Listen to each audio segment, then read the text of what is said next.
வணக்கம் மக்களே.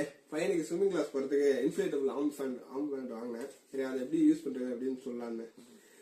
இது வாங்கும்போது லைக் வெயிட் பார்த்து வாங்கணும். குழந்தை எந்த வெயிட்டோ அதுக்கேற்ற மாதிரி வாங்கணும்.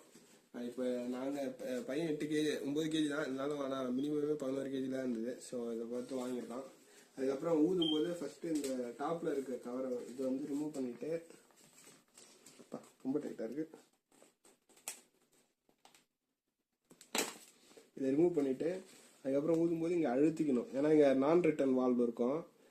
லைக் ஊதிட்டு காற்று வெளில வராமல் இருக்கிறதுக்கு அதை ஓப்பன் பண்ணாதான் நம்மளால ஊத முடியும். ஸோ ரொம்ப அழுத்தி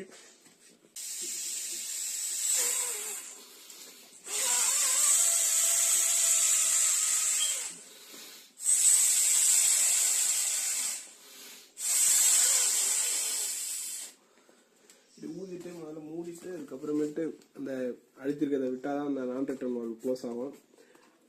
அதுக்கப்புறம் பையன் கையில போட்டு இன்னொரு சைடில் இருக்கவே ஊதி காட்டணும். ரெடி ஆயிடுச்சு. பாய்.